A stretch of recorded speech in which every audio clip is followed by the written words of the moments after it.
Tes. Tes. Assalamualaikum warahmatullahi wabarakatuh. Alhamdulillah wassalatu wassalamu ala Rasulillah wala haula wala quwata illa billah, amma ba'd. Kepada para jamaah salat maghrib berjamaah Masjid At-Taqwa Regensi yang mudah-mudahan senantiasa dimuliakan oleh Allah Subhanahu wa ta'ala. Pertama dan utama, marilah kita panjatkan puji syukur kehadirat-Ilahi Rabbi Allah Subhanahu wa ta'ala. Kemudian salawat serta salam tak lupa kita haturkan kepada baginda Rasulullah sallallahu alaihi wasallam, juga kepada keluarganya, para sahabat, dan kepada seluruh umatnya yang senantiasa istiqomah dalam menjalankan ajaran-ajarannya, dan mudah-mudahan termasuk kita di dalamnya.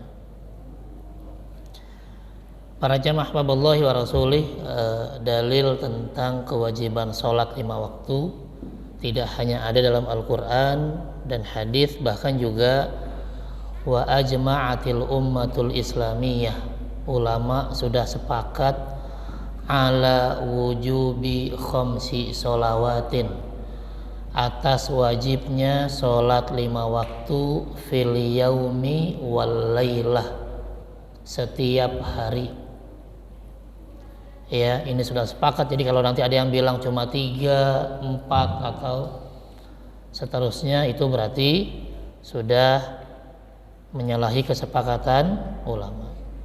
Wa saratis sholatu ma'lumatan minad dini bid-darurah wa amal ilmu biwujubiha indal kabir was-shaghir wal qarib wal ba'id. Sehingga kewajiban salat 5 waktu ini tidak hanya difahami oleh kalangan ulama, tapi juga oleh orang-orang awam seperti kita. Baik tadi yang sudah dewasa maupun yang anak-anak faham bahwa salat 5 waktu itu adalah wajib.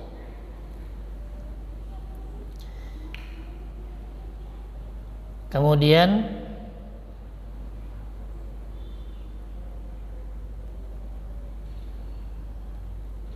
kata-kata as-salat al-wusta, saya bacakan lagi di sini. Ada bismillahirrahmanirrahim di Al-Baqarah 238, hafidhu 'alas sholawat, jagalah salat 5 waktu, was sholatil wusta, dan salat wusta, wa qumu lillahi qanitin, berdirilah menghadap Allah dengan penuh kekhusyuan.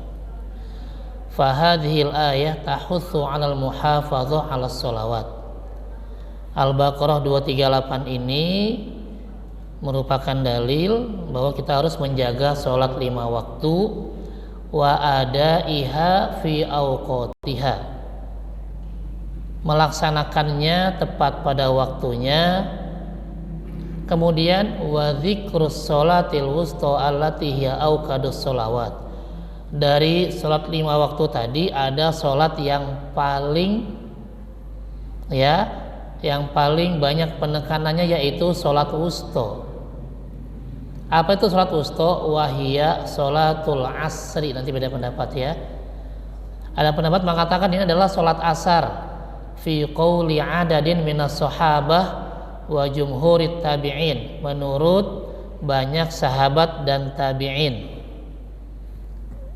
5 rawahu Abu Hurairah radhiyallahu anhu, sebagaimana yang diriwayatkan oleh Abu Hurairah, qala Rasulullah sallallahu alaihi wasallam, Rasul bersabda, as-sholatul wusta sholatul asri, salat wusta adalah salat asar. Ya, hadis ini riwayat Imam Baihaqi nomor 460. Tapi ini nggak sepakat ya, wa hunaka aqwalun ukhra fi ta'yinis sholatil wusta. Tapi ada yang berbeda, tidak sepakat tentang salat wusta adalah salat asar. Di antaranya adalah waqtarul Imam Syafi'i annaha salatus subhi. Imam Syafi'i mengatakan bahwa salat wusta adalah salat subuh. Tapi ya, Imam Nawawi, ya, ulama abad ke-7 Hijriyah, ya, Beliau yang bermazhab Syafi'i termasuk orang yang mengoreksi mana yang betul-betul dari Syafi'i, mana yang bukan. Beliau mengatakan alladzi taqtadihil ahadits annahal asr. Kalau lihat hadis-hadisnya mah yang paling kuat itu bukan sholat subuh seperti perkataan Imam Syafi'i, tapi sholat asar. Ya, qala An-Nawawi rahimahullahu taala, Imam Nawawi berkata, fa ajma'atil ummah ala anna shalawatil khams fardhu ain. Ya, umat sepakat bahwa sholat 5 waktu adalah fardhu ain. Fardhu ain itu artinya tidak, ya, harus dikerjakan secara pribadi, ya, tidak boleh dialihkan kepada orang lain. Setiap pribadi punya kewajiban melaksanakan salat 5 waktu. Wa ajma'u ala annahu la fardhu ainin siwahunna. Dan sepakat bahwa fardhu ain dalam salat adalah salat 5 waktu ini. Ya.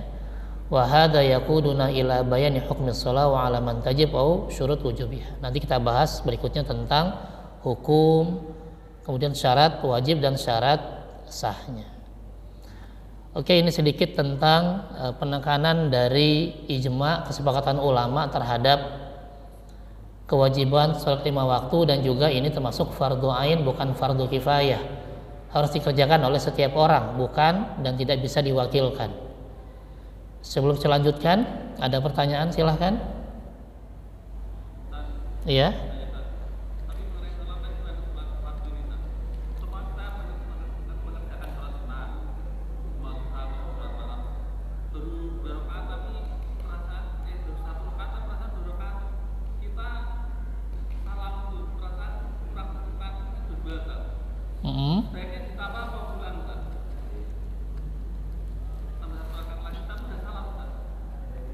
Ya, kita sholat malam, sholat sunnah, sholatnya 2 rakaat. Ternyata baru 1 rakaat sudah salam. Yakin itu 1 rakaat, belum 2. Iya, makanya diyakini dulu yang mana, ya. Makanya sebelumnya ditekankan dulu yang yakinnya yang mana. Kayak gini nih, misalnya nih, contoh yang lain. Ya, begitu saya ke masjid, saya lupa saya masih ada wudhu atau udah batal. Mirip kan? Mirip ya. Saya masih punya wudhu atau sudah batal. Nanti ada kaidah fikih mengatakan al yakin la yazulu bisyak. Keyakinan tidak bisa dihilangkan dengan keraguan, mana yang yakinnya. Ya. Kalau misalnya saya itu orangnya gampang buang gas. Udahlah pasti batal ini mah. Orang saya tiap 10 menit buang gas misalnya. Terus dari rumah ke sini aja udah 15 menit. Berarti kan yakinnya batal. Kalau gitu ya udah wudu. Tapi enggak, saya orang yang jarang buang gas.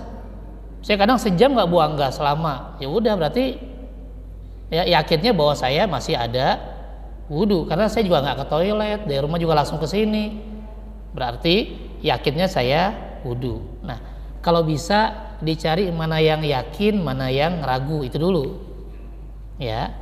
Kecuali kalau nggak tahu nih yang yakin yang mana, yang ragu yang mana. Kalau sudah tengah-tengah nih, nggak tahu nih, ya. Berarti kalau wudu tadi saya wudu apa enggak ya? Saya masih ada wudu apa enggak ya? Ya udah, berarti kalau nggak tahu ya kita apa enggak, sebaiknya wudu lagi biar aman. Ya kan, biar aman. Nah, kasus yang tadi saya sholat sunnah 2 rakaat, tapi 1 rakaat sudah salam, gimana? Bukan diulang, tinggal tambahin lagi. Ya, sudah salam. Mana dalilnya? Rasul pernah sholat berjamaah zuhur atau asar, lupa ya, perawinya lupa. Lalu Rasul 2 rakaat sudah salam, padahal sholatnya zuhur atau asar. Ya, sudah salam. Akhirnya sahabat tanya, ya Rasulullah, ada syariat baru nggak? Ya kan, karena di zaman Rasul kan pasti ada perubahan-perubahan, nggak ada masalah kan? Ya kan, karena yang halal jadi haram, yang nambah, yang kurang, kan biasa di zaman Rasul. Kata Rasul, nggak ada. Emang kenapa? Tadi Rasul sholatnya cuma 2 rakaat. Tapi Rasul masihkan dulu, nanya ke jamaah yang lain, betul nggak saya sholatnya 2 rakaat? Betul ya Rasulullah. Akhirnya Rasul bangun, nambahin 2 lagi, kemudian ditutup dengan sujud sahwi. Jadi bukan ngulang, ya, tinggal nambahin. Nah, tadi kita sholat malam 2 rakaat, ternyata 1 rakaat sudah salam, berarti kan kurang 1, nggak usah ngulang, tambahin 1 lagi, lalu tutup dengan sujud sahwi. Itu ya, sujud sahwinya boleh sebelum salam, boleh sesudah salam. Itu ya. Maka kita tarik dulu yang yakinnya yang mana. Saya yakin Ustaz ini cuma 1 rakaat, udah tinggal nambah, bukan ngulang ya. Oke, wallahu a'lam. Ya, sama-sama. Ada yang lain? Silakan. Lanjut ya. Ya, kemudian di sini as-sholatu fardhu ainin. Salat 5 waktu itu fardhu ain, kewajiban atas setiap individu. Siapa saja yang wajib sholat 5 waktu? Watajibu ala kulli muslimin. Yang pertama yang wajib sholat adalah orang Islam. Setiap orang Islam wajib sholat 5 waktu. Balighin, orang yang sudah balik. Akilin, orang yang berakal, sehat. Tohirin, orang yang suci. Ya, wa hadhihi sifat hiya syurutu wujubis shalah. Yang disebutkan tadi ini adalah syarat wajib sholat. Jadi syarat wajib sholat ada 4. Pertama, muslim, balik, berakal sehat, dan dalam kondisi suci. Kita jelaskan satu persatu ya. Pertama, bicara Islam, tajibus sholah ala kulli muslimin dzakaron kana am untha. Wajib sholat 5 waktu bagi setiap muslim, baik dia laki-laki maupun perempuan. Wala tajibu ala kafirin asliyin. Tidak wajib sholat atas orang kafir asli.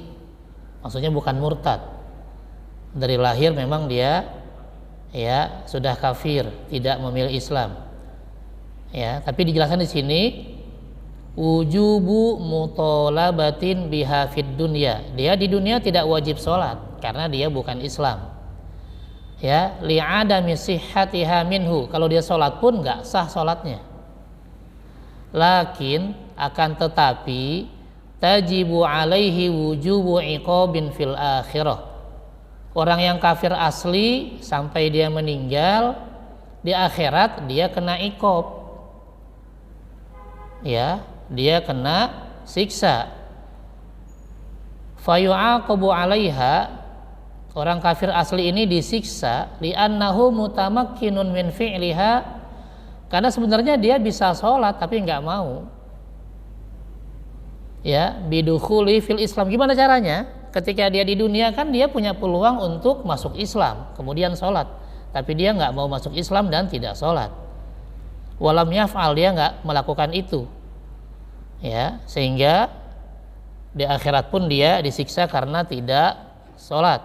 Mana dalilnya? Ada surat Al-Muddatsir surat 74 ayat 42 dan 43. Dijelaskan di sini, bismillahirrahmanirrahim. Masalakakum fi saqor. Penduduk neraka ditanya, kenapa kamu masuk neraka?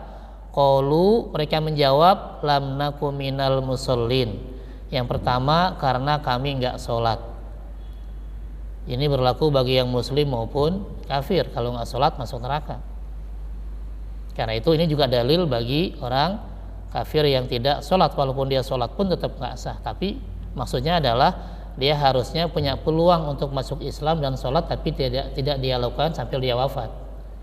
Itu ya. Ini dalilnya bahwa mereka pun punya beban sholat. Ya. Ammal murtad, kenapa dijelaskan? Karena nanti ada juga orang yang kafirnya karena awalnya muslim tapi keluar. Ammal murtad, orang yang keluar dari Islam. Ya, tadinya muslim tapi kemudian pindah, tapi kemudian dia memilih keluar dari Islam. Fatajibu alaihi shalah fil hal, dia juga wajib sholat sebenarnya walaupun sudah murtad. Walakin la tasihhu minhu hatta ya'uda ilal Islam. ketika dia murtad pun dia punya kewajiban sholat, tapi seandainya dia sholat pun nggak sah. Cuma maksudnya dalam hal ini dikatakan ketika dia murtad, dia kan bisa memilih untuk kembali mengucapkan 2 kalimat syahadat dan masuk Islam kemudian sholat. Ya, faida aslama, ketika orang yang murtad ini akhirnya masuk Islam lagi, lazimahu qada'u ma fatahu, maka dia juga harus membayar, mengqadha, mengganti sholat yang dia tinggalkan selama murtad. Ada orang murtad sehari misalnya 24 jam, berarti dia ketika dia masuk Islam lagi, dia harus mengqadha sholatnya sehari semalam itu. Murtadnya sebulan, ya udah sebulan dia ganti. Taghlidhun alaihi, ini adalah semacam hukuman buat dia. Kenapa murtad? Udah tahu yang benar itu cuma Islam, malah keluar. Li'annahu iltazamaha bil Islam wa'taqada wujubah, karena ketika dia muslim dia yakin tentang kewajiban sholat. Wa qadira ala adaiha, dan dia juga bisa melaksanakan sholat itu. Illa limani'ir riddah, tapi dia memilih malah murtad. Ya, wa yumkinuhu izalatur riddah, dan ketika murtad pun dia bisa untuk masuk Islam lagi, tapi tidak dia lakukan segera. Ya, ketika segera dia lakukan, maka ya dia juga bisa sah sholatnya, gitu ya. Iya, orang yang murtad yang masuk Islam syahadat lagi. Ya, kan syarat masuk Islam ya 2 kalimat syahadat. Ya, jadi kalau orang yang murtad maka dia wajib syahadat lagi. Ya. Ada pertanyaan? Iya, sebentar. Ayo silakan Pak. Kenapa?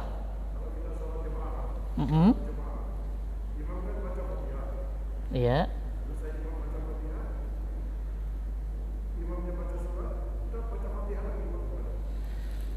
Iya, dalam mazhab Syafi'i baca Fatihah ketika sholat itu wajib bagi yang sholat sendirian, munfarid, imam, dan makmum. Ya, dalam mazhab Syafi'i semuanya wajib baca Fatihah, baik sholat yang sendirian, munfarid, imam, dan juga makmum. Terus masalahnya gimana? Ya sudah, masalahnya itu kalau imamnya mau kasih jeda waktu aman. Begitu baca waladhdallin, amin, setelah baca amin, imam diam sebentar. Jangan langsung baca surat. Ya sekitar berapa detik? 5, 10, 15 detik atau setengah menit. Ya, biar makmum bisa baca Fatihah. Kadang-kadang imam diam sebentar, makmumnya juga malah salah paham lagi. Imam kayaknya lupa nih, baca apa, lupa nih. Bukan lupa, padahal ngasih tahu atau memberikan waktu buat makmum untuk baca Fatihah. Gitu ya. Tapi kalau mazhab Hambali, ya, ketika memang tidak ada waktu buat baca Fatihah, maka Fatihahnya ditanggung sama imam. Ya, tapi kalau Syafi'i mau imam, mau makmum, mau munfarid sendiri tetap baca Fatihah. Ya, mazhab Syafi'i pakai hadis riwayat Bukhari yang mengatakan la sholata liman lam yaqra bi Fatihatil kitab. Tidak sah sholat bagi siapapun. Ada kata-kata man, berlaku umum bagi siapapun. Siapapun berarti baik yang sendirian, imam maupun makmum. Ya, tidak sah sholat orang yang tidak membaca Fatihah. Ya, sedangkan mazhab Hambali dia pakai nanti dalilnya al-imamu dhamin. Imam itu penanggung jawab. Jadi kalau ada yang enggak ada yang kurang-kurang, maka yang tanggung jawab imam, termasuk tanggung jawab baca Fatihah kalau imam enggak memberikan waktu untuk baca Fatihah. Wallahu a'lam. Oke, ada yang lain? Ya, silakan.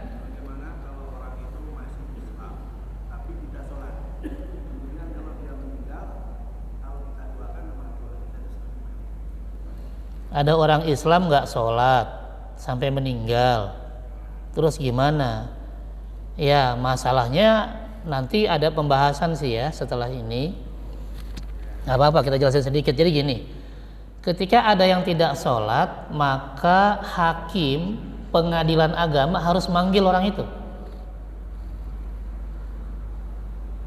Jadi bukan kita, harus ada hakim sebenarnya memanggil orang itu, kemudian di sidang ditanya kenapa nggak sholat, ya gitu ya, harusnya seperti itu. Kenapa nggak sholat? Pertanyaannya mungkin pertama, apakah kamu yakin dengan kewajiban sholat atau enggak? Kalau orang itu mengatakan saya yakin dengan kewajiban sholat, berarti dia muslim,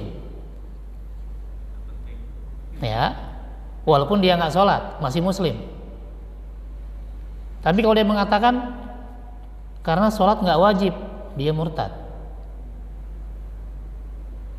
Ya, jadi kalau ada orang meyakini, kalau ada orang yang ya tidak meyakini salah satu rukun iman, atau dia tidak meyakini salah satu rukun Islam, ulama sepakat ijma bahwa dia sudah keluar dari Islam. Ya. Siapapun yang tidak meyakini salah satu dari rukun iman yang 6, atau tidak meyakini salah satu dari rukun Islam yang 5, maka dia sudah keluar dari Islam. Makanya pertanyaan dari hakim pertama itu, kamu yakin nggak? Kalau dia mengatakan ya saya yakin sholat wajib, berarti dia masih muslim. Tinggal hakim memaksa, kalau gitu sekarang kamu sholat, kan kamu bilang wajib, gitu ya. Tapi kalau dia bilang nggak wajib, walaupun dihukumi murtad, tapi lihat dulu kenapa dia bisa bilang nggak wajib. Bisa jadi karena dia mu'alaf, atau dia sudah lama Islamnya tapi di daerahnya memang tidak ada pendakwah di sana, dan di sana minoritas, macam-macam nanti masalahnya, gitu ya. Kalau begitu memang masalahnya, berarti dia direkomendasikan untuk ke pesantren atau untuk ngaji di mana biar dia paham tentang kewajiban sholat 5 waktu. Jadi tidak hanya menghukum, lihat dulu kondisinya. Jadi hakim itu nanti kayak dokter, dia lihat sumber masalahnya di mana. Kalau dia bilang nggak yakin karena memang dia nggak ngerti dalilnya, maka dia disuruh ngaji. Setelah ngaji selesai, dia sudah paham, balik lagi ditanya lagi sama hakim, sekarang gimana? Masih ya, kamu masih bilang sholat itu nggak wajib? Enggak, sekarang saya udah tahu sholat wajib, berarti udah muslim, ya kan? Tinggal dia dipaksa untuk sholat, gitu ya. Jadi yang berhak memaksa sebenarnya adalah hakim pengadilan agama. Nah, kita hanya tinggal melaporkan saja sebenarnya, ya, itu ya. Baru kemudian ketika dia mau sholat, sudah selesai masalahnya. Ntar kalau dia misalnya di rumah nggak mau sholat lagi, ya ini lagi, laporin lagi biar dipanggil lagi, ya, gitu ya. Karena ini bukan masalah sepele, jadi ya pengadilan agama juga harus tanggung jawab sebenarnya.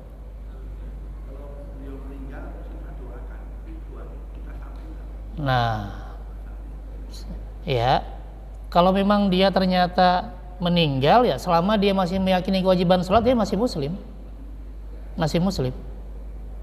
ya. Tinggal nanti urusan di sananya sama Allah mau gimana. Karena kan jelas nanti ketika bicara akhirat kan, awwalu ma yuhasabu alaihil abdu as-shalah. Pertama kali yang dihisab adalah yang ditanya oleh Allah sholatnya, bukan yang lain. Dan jelas kalau tadi nggak sholat kan neraka, jadi neraka sakor, ya. Karena orang masuk neraka pertama masalahnya karena nggak sholat, gitu ya. Karena walaupun muslim kan, ya masalahnya kan ada yang bisa langsung ke surga, ada yang mampir dulu. Tinggal mampirnya nih mau lama mau cepet gitu, tergantung berapa lama sholat yang dia tinggal, gitu ya. Tapi kalau dia mengatakan nggak wajib, berarti dia sudah keluar dari Islam. Wallahu a'lam. Oke, silakan.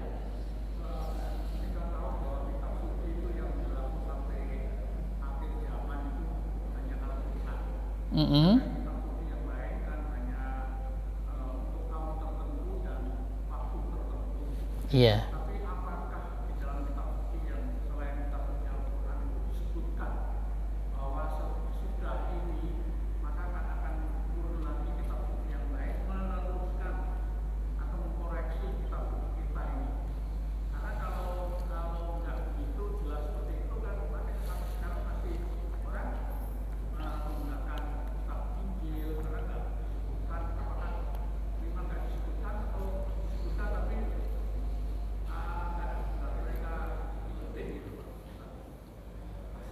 Iya. Dalam surat 61 ayat 6 ya, As-Saff dijelaskan bismillahirrahmanirrahim. Wa idz qala Isa bin Maryam, ingatlah ketika Isa putra Maryam berkata, ya Bani Israel, inni Rasulullah ilaikum, wahai Bani Israel, saya adalah utusan Allah untuk kalian. Tadi ya, bukan seluruh dunia ya, Nabi Isa untuk Bani Israel. Tapi lah sesudahnya, musaddiqal lima baina yadayya minat Taurah. Kata Nabi Isa, aku datang untuk membenarkan apa yang ada pada kitab Taurat. Ya, yang kedua, wa mubasysyiron bi rasul, dan aku datang untuk memberikan kabar gembira akan datangnya Rasul akhir zaman. Ya'ti mim ba'di, akan datang sesudahku, ismuhu Ahmad, namanya Ahmad atau Muhammad. Ya, falamma ja'ahum bil bayyinat qalu hadza sihrun mubin. Ketika memang sudah jelas tentang kenabian Muhammad dan Muhammad sebagai nabi akhir zaman, justru mereka yang ngakunya pengikut Nabi Isa mengatakan hadza sihrun mubin, ini sihir yang nyata. Nanti di Al-Baqarah 146 dijelaskan lagi, alladzina atainahumul kitab, orang-orang yang ya mendapatkan kitab Taurat dan Injil, ya'rifunahu, mereka mengenal Muhammad, kama ya'rifuna abna'ahum, sebagaimana mereka mengenal anak-anaknya sendiri. Jadi ya, ciri-ciri Rasul sampai fisiknya pun dijelaskan dalam Taurat dan Injil. Tapi lihat ujungnya, wa inna fariqan minhum la yaktubunal haq, tapi sebagian mereka menutupi kebenaran itu, wa hum ya'lamun, padahal mereka tahu. Ya, jadi sudah ada penjelasannya. Kemudian kenapa kok Al-Quran disebut sebagai kitab penutup? Karena Allah tidak berjanji untuk menjaga kitab selain Al-Quran, sehingga selain Al-Quran banyak dirubah, ditambah, dikurangi. Tapi Al-Quran nggak bisa, karena Allah berjanji menjaganya di surat Al-Hijr 15 ayat 9. Bismillahirrahmanirrahim. Inna nahnu nazzalna dzikra wa inna lahu lahafizun. Sesungguhnya Allah yang menurunkan Al-Quran, dan sesungguhnya Allah yang akan menjaganya. Karena itu teks Al-Quran sampai sekarang tetap sama dengan teks yang ditulis pada masa Nabi. Ya, termasuk teks yang ditemukan pada masa Utsman bin Affan di perpustakaan Birmingham di Inggris, ya, ditemukan di sana Quran yang ditulis pada masa Utsman. Dicek ke zaman sekarang sama, nggak ada bedanya, tidak satu huruf pun yang beda, sama persis. Ya, sedangkan selain Al-Quran jangan bicara maknanya, bicara teksnya saja sudah nggak tahu. Ya kan, Taurat katanya bahasa Suryani, ditanya Taurat asli bahasa Suryani mana, nggak ada. Injil bahasa Ibrani yang asli mana, nggak ada. Jadi jangankan bicara maknanya, bicara teksnya saya sudah nggak tahu mana yang asli, mana yang enggak. Beda dengan Al-Quran. Itu ya, wallahu a'lam. Oke, ada yang lain? Ya, silakan. Ya, sebentar.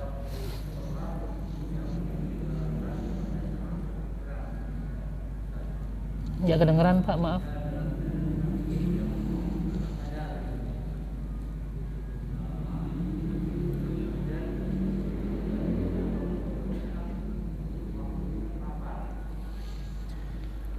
Iya, orang yang sakit.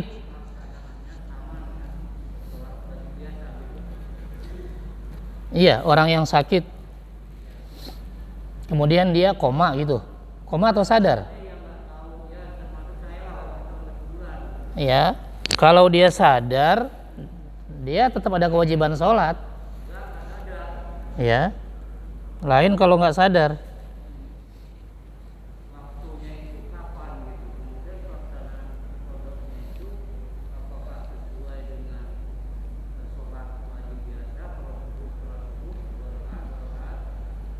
Iya, Jadi nanti bicara qada, ada qada yang memang karena uzur, ya, karena alasan yang dibenarkan oleh syariat seperti ketiduran, kelupaan. Kata Nabi, man nama an sholatin aw nasiyaha falyusolliha idza dzakaraha. Siapa yang ketiduran atau kelupaan, ya, maka segeralah sholat ketika dia ingat. La kafarata laha illa dzalik. Tidak ada cara yang lain kecuali dengan segera sholat. Kapan saja sholatnya. Nggak harus subuh pas subuh, enggak. Ya, pernah kita bahas ya, ketika perang Khandaq, perang Ahzab, di hari pertama Rasul dan para sahabat nggak bisa sholat zuhur, asar, maghrib tepat waktu karena dikepung oleh 10.000 musuh pasukan dan khawatir mereka bisa masuk kalau ada yang lengah. Ketika pengepungan selesai karena tengah malam, mereka sudah balik ke campnya masing-masing, barulah Rasul dan sahabat sholat zuhur, asar, maghrib, dan isya tengah malam. Ya, tengah malam. Padahal tengah malam kan bukan waktu zuhur, bukan waktu asar, bukan waktu maghrib. Itu waktunya sholat isya, ya kan? Jadi nggak ada masalah kalau kita mau qadha kapanpun dan mau mengqadha berapapun. Misalnya, saya malam ini nggak bisa tidur, udahlah saya qadha sholatnya deh, zuhur, asar, maghrib, isya, subuh, nggak ada masalah. Ya, karena juga Rasul ketika qadha tadi sholat 5 waktu nggak harus nunggu persis dengan waktunya. Itu ya. Wallahu a'lam. Ya, ada yang lain? Tadi? Iya, monggo.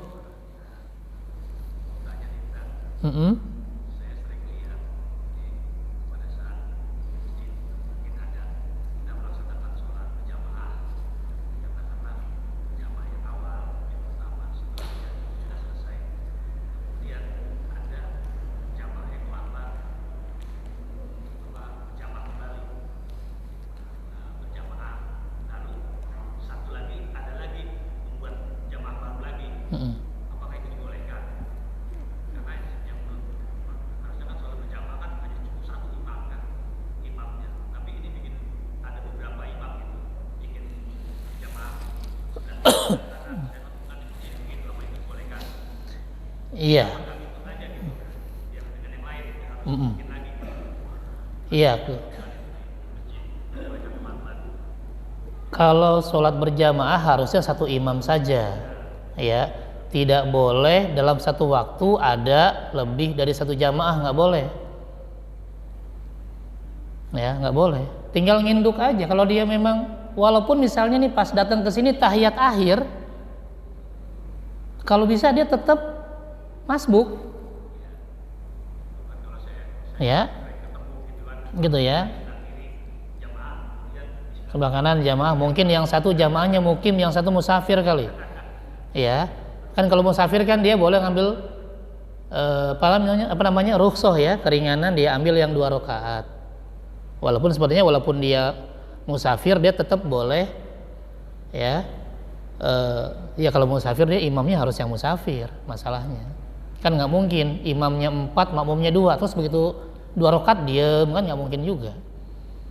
Ya, tapi tetap sebaiknya walaupun tadi ada yang musafir ada yang mukim, sebaiknya satu imam saja. Ya, sampai selesai baru kemudian silahkan setelah itu kalau mau bikin jamaah baru. Tapi nggak boleh dalam satu waktu ada lebih dari satu jamaah, nggak boleh ya. Oke, itu Pak ya. Ya, iya sama-sama. Iya, yang lain? Iya, silahkan. Maaf.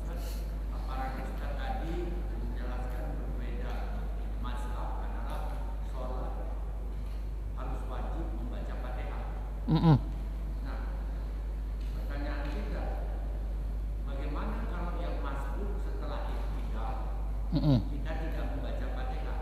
Ini mazhab mana yang kita yakini? Terima kasih Ustaz. Dan sudah itu, kenapa iktidal kita dikatakan sudah kurang dari 1 rakaat? Kenapa tidak waktu sujud kita bilangkan kurang dari 1 rakaat? Nah ini amalan setiap saat. Mohon penjelasan. Terima kasih. Iya, Sama-sama. Iya, bicara sholat kan hitungannya kan 1 rakaat, 2 rakaat gitu kan? Ya. Nah, rakaat itu dari kata-kata ruku. Rakaat, ro, kaf, ain, alif, ta dari kata-kata ruku. Karena itu kenapa disebut rakaat? Ya, settingannya hitungan ruku. Itu bicara bahasa. Ya. Sebentar, itu bicara bahasa dulu ya. Kemudian bicara dalil, ada hadis dari Abi Bakrah. Ya. Suatu hari ketika Rasul sedang sholat berjamaah dan posisinya Rasul dan sahabat sedang ruku, ada jamaah yang terlambat datang. Pas begitu buka pintu dia lihat Rasul dan sahabat ruku. Ya, sahabat tadi bukannya masuk ke saf, dia malah takbir depan pintu. Allahu Akbar. Kemudian setelah takbir Allahu Akbar, dia ruku. Setelah ruku, dia jalan ke saf sambil ruku. Terbayang kan ya? Ya, terbayang ya. Jadi ada yang masuk, begitu tutup pintu, dia lihat Nabi dan sahabat sedang ruku, dia langsung takbir Allahu Akbar, takbiratul ihram, dan dia takbir lagi Allahu Akbar, ruku. Setelah ruku depan pintu, dia jalan ke saf sambil ruku. Oke ya, dah. Setelah selesai sholat biasa, Jibril datang tuh ngasih tahu, "Nuh, ada yang aneh-aneh aja Nuh." Ya kan? Harusnya kan masuk saf dulu, baru kemudian takbiratul ihram, baru ruku. Ini enggak. Akhirnya Rasul nanya, "Tadi siapa tuh yang jalan sambil ruku?" Karena kan ada malaikat Jibril. "Saya ya Rasul." Dipanggil deh, sini. Lihat bahasa Rasul. Apa kata Rasul? Rasul cuma ngasih 2 kalimat. Pertama, zadakallahu hirson. Semoga Allah menambah semangatmu dalam ibadah. Kan nggak mungkin orang nggak semangat kalau begitu kan? Saking semangatnya sampai jalan sambil ruku. Kalimat keduanya, wala ta'ud, tapi yang barusan jangan diulang. Ya, jalan sambil ruku jangan diulang. Coba, Rasul tuh lembut banget bahasanya. Enggak, bid'ah tuh, enggak ada. Bisa aja Rasul bilang begitu kan? Tapi enggak begitu. Rasul doakan dulu biar dia semangat ibadahnya. Zadakallahu hirson. Semoga Allah menambah semangatmu dalam ibadah. Wala ta'ud, tapi yang tadi jangan diulang ya. Halus banget. Coba kalau Rasul teriak, itu bid'ah, nggak bener, wah udah besok nggak mau sholat ya. Ya kan, bahasa itu ya. Nah, kemudian ulama menyimpulkan, kenapa kok sahabat tadi maksa ruku, selalu jalan sambil ruku. Akhirnya mereka menyimpulkan, ulama fikih mengatakan, kenapa sahabat tadi maksa ruku dulu baru jalan, khawatir kalau masuk saf nggak dapat rukunya Nabi. Kenapa dia maksa ngejar rukunya Nabi? Karena kalau sudah dapat rukunya imam, dapat rokaatnya. Itu kesimpulan ulama. Sehingga ulama fikih mengatakan, kalau kita masbuk, terlambat sholatnya, tapi masih dapat rukunya imam, maka masih dapat rokaatnya. Itu ya, itu dari hadis tadi. Nah, nanti biasanya kita ambilnya bermasalahnya kalau pas sholat Jumat, kita terlambat nih. Ya, begitu kita datang sholat, imam sedang ruku di rokaat kedua, kita ikut ruku. Begitu imam salam, kita nambah berapa rokaat? Nambah berapa? Nambah 1 apa 3? Ayo. Pas datang rokaat kedua, imam sedang ruku, dia dapat Jumatan nggak? Kan dia sudah sholat sama imam, dapat rukunya imam, berarti dapat rokaatnya, berarti dapat Jumatannya. Berarti dia tinggal nambahin 1, karena rokaat pertamanya dia dapat. Imam rokaat kedua, dia rokaat pertama hitungannya. Ya kan? Dapat rokaatnya, dia cuma nambahin 1. Tapi kalau dia datang Imam sedang rakaat kedua sudah sujud atau i'tidal, dia baru bisa ngikutin imam, maka dia nggak dapat rakaatnya. Ketika imam salam, dia nambahinnya 4 rakaat karena dia dianggap sholat zuhur bukan sholat Jumat, karena nggak dapat rakaatnya imam. Gitu ya. Jadi kenapa kok dari standarnya ruku? Pertama, kata-kata rakaat berasal dari kata-kata ruku menurut bahasa. Rakaat, ruku. Jadi dapat rukunya, dapat rakaatnya. Yang kedua, hadis tadi itu, ya, yang sahabat maksa ruku sambil jalan. Itu ya. Wallahu a'lam. Oke, ada yang lain? Ya, silakan.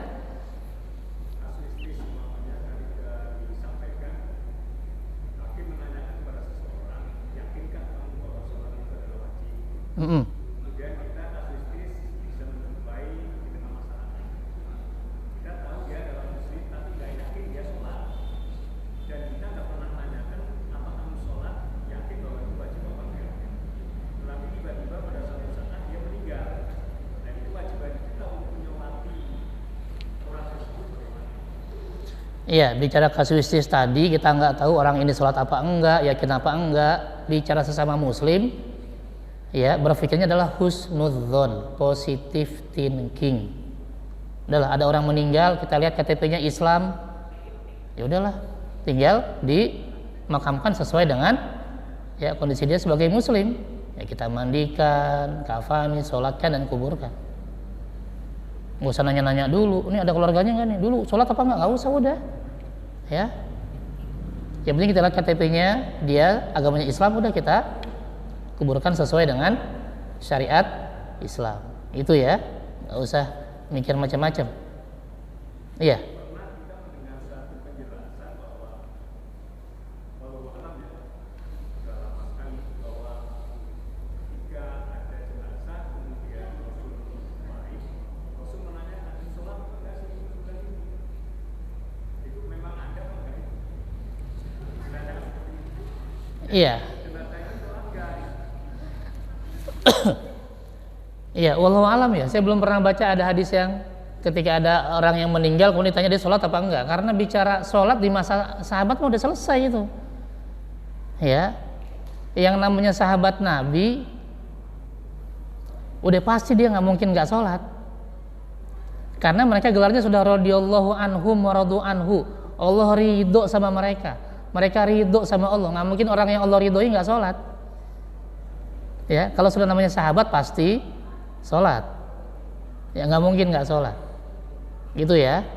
Kalau ada hadis yang senada itu bukan bicara sholat, bicara utang. Ada sahabat Nabi meninggal, kemudian sahabat minta, ya Rasul, ada sahabat kita meninggal nih, tolong sholatin dong. Rasul bukan nanya udah sholat, alaihi dain, dia punya utang nggak? Yang pernah saya baca ya, wallahu a'lam, mulai yang tadi. Baru sahabat bilang alaihi dinaron, dia punya utang 2 dinar. Apa kata Rasul? Shollu ala sahibikum, sholatkan ya sahabatku. Rasul nggak mau nyolatin gara-gara utang. Baru akhirnya ada sahabat lain mengatakan, ya Rasulullah, huma alayya, 2 dinar tadi saya yang nanggung. Rasul baru mau nyolatin. Ya, jadi kalau kasus sahabat nggak sholat nggak mungkin kayaknya. Ya, wallahu alam ya, mungkin kasusnya itu bahkan saya bilang. Ya, tapi kalau itu iya. Ya, itu sebagai apa ya? Peringatan lah, biar tidak menyepelekan utang. Utang harus dibayar, kalau enggak Rasul aja nggak mau nyolatin. Sampai ada yang mau nanggung. Gitu ya, wallahu alam. Oke? Iya? Pertanyaan tadi pernah terjadi. Bagaimana itu tentang soal bencong yang berubah kelamin? Iya. Apakah dia wajib disolatkannya? Apakah dia wanita atau lelaki? Satu, kedua, yang narkoba. Nah itu bagaimana? Pernah terjadi. Jadi tidak ada yang mau mensolatkan. Apakah kita termasuk salah juga dalam lingkungan itu? Terima kasih. Iya, ketika ada yang LGBT tadi ya, transgender yang sudah sampai mengoperasi kelaminnya, kita anggap dia seperti sedia kala. Asalnya dia apa? Kalau asalnya dia laki-laki ya laki-laki.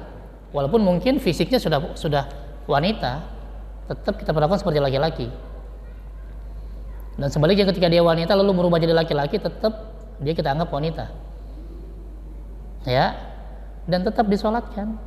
Kenapa enggak? Kan dia tidak keluar dari Islam.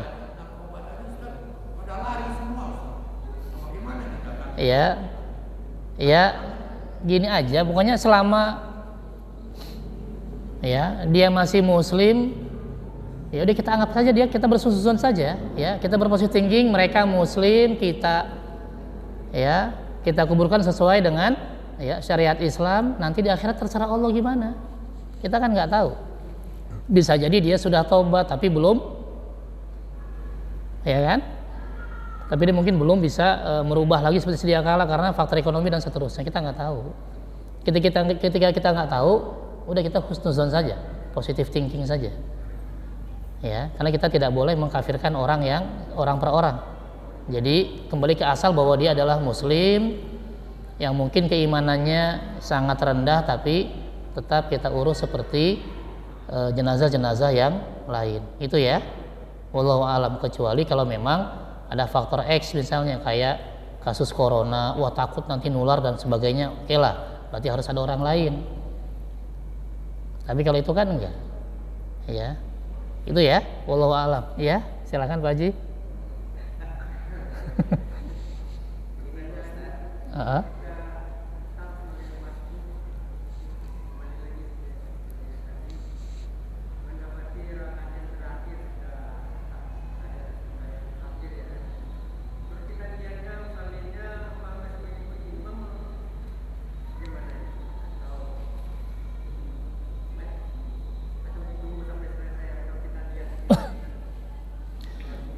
Iya, ketika ada jamaah, kita datang terlambat, kita sampai sini sudah tahiyat akhir. Apakah kita nunggu jamaah baru atau ikut tahiyat akhir? Sebaiknya ikut tahiyat akhir.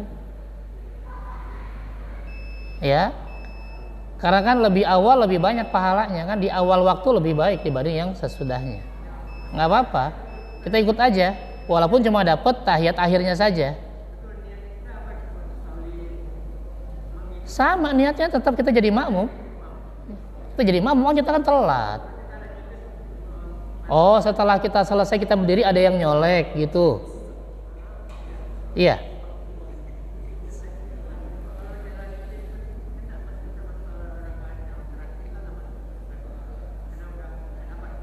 Betul, tapi tetap kita dapat jamaahnya walaupun nggak dapat rakaatnya. Misalnya kita sholat maghrib, sampai sini sudah tahiyat akhir imamnya, nggak apa-apa, kita tetap gabung walaupun kita nggak dapat rakaat imam, tapi tetap dapat jamaahnya. Niat tetap niat kita jadi makmum, ya. Kecuali imam sudah salam, kita jangan udah salam udah selesai. Ya, kita berbau Allah imam udah salam, ya udah jangan, udah salam udah selesai. Ya, kalau imam belum salam nggak apa-apa kita ikutin. Ya, kalau imam sudah salam jangan. Ya. Jadi selama imam belum salam tetap kita jadi makmum walaupun nggak dapat rakaatnya, tapi kan sudah dapat jamaahnya. Ya, wallahu alam. Ya, silakan. Waalaikumsalam warahmatullahi wabarakatuh.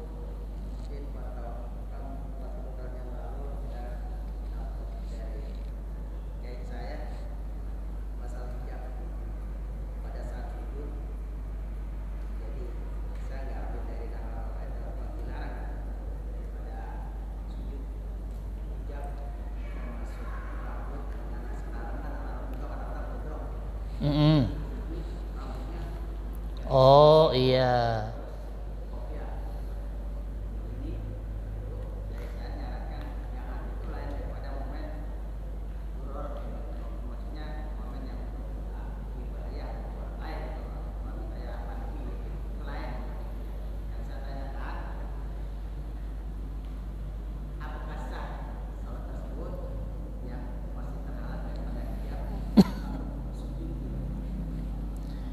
Iya. Kalau ada yang sholat ketika sujud keningnya, dahinya tertutup oleh rambut, itu ya, sebagian keningnya ya, ketutup sama rambut nih. Tergantung yang sholat laki perempuan. Ya, kalau yang sholat perempuan kemudian kelihatan rambutnya, nggak sah sholatnya. Ya, walaupun nggak nutupin dahi, kelihatan aja rambutnya, nggak sah sholatnya. Karena diantara syarat sah sholat adalah apa? Menutup aurat. Dan rambut perempuan aurat, ketika kelihatan berarti nggak sah sholatnya. Syarat sahnya dia ada yang tidak dikerjakan. Kalau laki-laki gimana? Rambutnya kelihatan, masuk syarat sah nggak? Itu aurat nggak rambut laki-laki? Nggak ada masalah berarti kan? Nah, jadi ketika nanti sujud ada sebagian rambut laki-laki kena tempat sujud, tetap sah sholatnya. Ya, tetap sah. Makanya kenapa disuruh pakai peci, biar rambutnya nggak turun. Kalau kan ntar repot, pakai rambutnya panjang kan, begitu sholat, begini dulu. Mau ngapain? Mau sholat mau ngapain dia? Ada yang begitu kan, udah rambutnya panjang, nggak pakai peci, begitu sholat begini-begini dia. Ya, begini, begini lagi, ribet banget hidupnya. Iya kan? Ya, kecuali kalau rambutnya kayak saya begini nggak ada masalah ya. Gitu ya, jadi tetap sah ya. Iya, oke.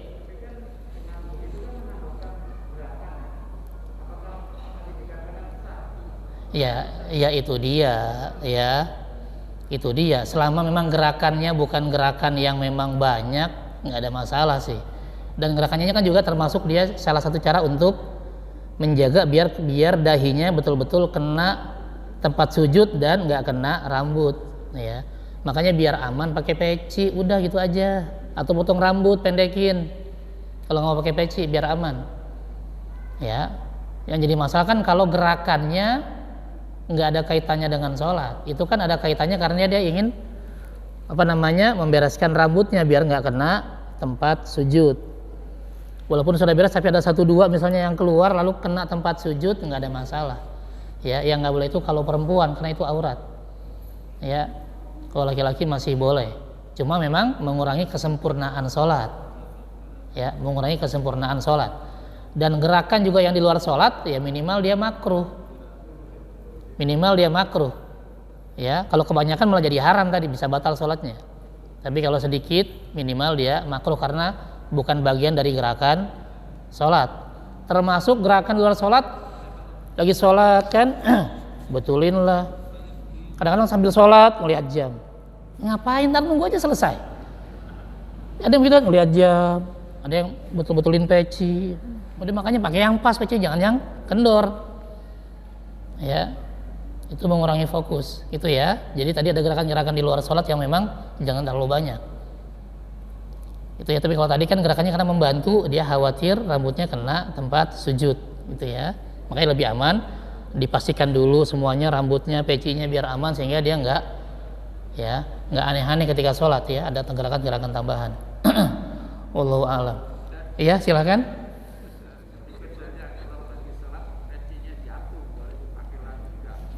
Lagi sholat pecinya jatuh, dipakai lagi enggak? Ya kalau enggak ganggu enggak usah. Ya, kenapa dipakai lagi? Biarin aja. Ya. Kenapa emang? Kecuali kalau buat nutupin ya, menutupi sesuatu kan enggak apa-apa. Jatuh ya udah. Ya. Kecuali kalau ada yang mengganggu, misalnya lagi sholat HP bunyi.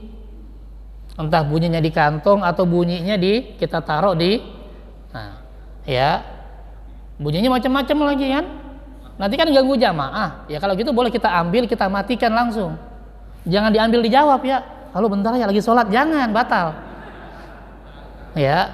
Boleh kalau itu, karena itu mengganggu jamaah ya.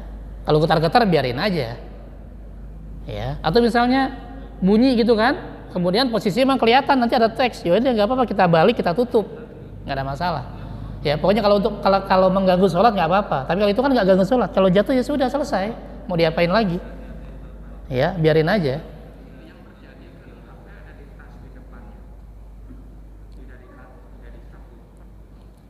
Ya itu mau dimanapun, kalau yang nggak terlalu jauh ya ambil, matikan. Makanya kalau bisa nanti imam ada tambahan ya. Kalau imam zaman dulu kan cuma bilang sawu sufufakum, luruskan safnya. Zaman sekarang tambahin, tolong matikan HP-nya. Nggak apa-apa, biar pengingat buat jamaah juga, matikan HP-nya. Ya, juga kan tambahkan anak-anak juga jangan ribut, nggak ada masalah, ya. Biar nanti kita aman. Kalau nggak dimatikan minimal di silent. Ya, jadi kalau kita ada gerakan yang kalau kita diamkan malah ganggu sholat, nggak apa-apa, itu kita kerjakan tadi ya, kita matikan atau kita silent HP. Tapi kalau peci kan juga nggak dipakai, nggak ada masalah. Ya kecuali tadi kalau nggak dipakai Pak Ustadz, rambut saya turun semua nih, ya udah ambil pakai, ya, gitu ya. Tapi kalau nggak ada masalah, nggak usah diambil, gitu ya. Wallahu a'lam. Iya, silakan.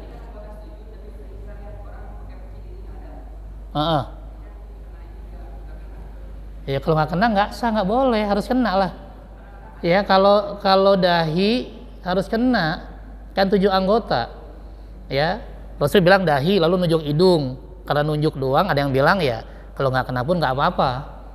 Apalagi kita kan orang Asia ya, hidungnya nggak, mancungnya kurang. Ntar gara-gara hidung langsung gini-gini kan nggak enak sholatnya. Yang penting dahinya kena, karena jelas Rasul bilang dahi. Ya baru kemudian tangan, lutut dan kaki. Ya bukan nanti diajarkan lah, dijelaskan lah bahwa ini juga harus kena. Ya kalau hidung nggak kena nggak apa-apa. Ya walaupun sebaiknya dia kena. Itu ya. Ada lagi?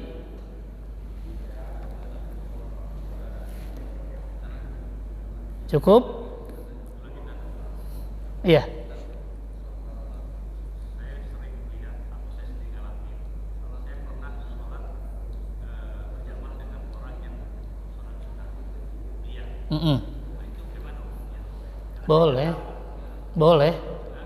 Boleh. Ya kalau kita nggak tahu boleh, kalau nggak tahu jangan. Ngapain dia tahu dia sholat sunnah, kita malah nyolek. Ya kalau kita nggak tahu, kita pikir dia sedang sholat zuhur nih, padahal sedang sholat ba'diyah misalnya. Kalau kita nggak tahu nggak apa-apa. Kalau tahu jangan, cari yang lain lah. Ya tungguin lagi, kali-kali ada yang datang telat, udah bareng sama kita. Kalau nggak tahu nggak masalah. Ya dan yang sholat sunnah pun nggak usah ngasih kode macam-macam. Ya begitu dicolek sama kita, dia lagi sholat sunnah, jangan, batal. Atau nggak usah ngasih, udah biarin aja, tetap aja. Ya beda niat nggak ada masalah. Ya cuma kalau kita tahu dia sedang sholat sunnah, jangan, kita cari yang lain. Ya bahkan nanti di zaman Nabi itu boleh ngasih upah. Ada yang datang nih, ternyata kita tungguin nggak ada juga yang mau, ya atau sudah selesai semua jamaahnya, terus kita yuk bareng sama saya yuk biar saya dapat pahala jamaah. Dia nggak mau, nggak apa-apa, kita upahin. Ini saya kasih ceban deh biar mau, nggak ada masalah. Ya karena kan daripada kita dapat yang satu, mendingan dapat 27 kan.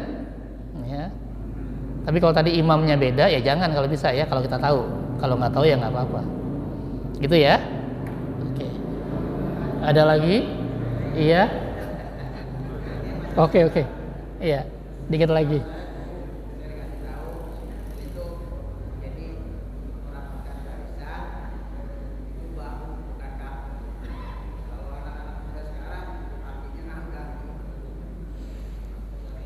Apa tuh? Masalah apa?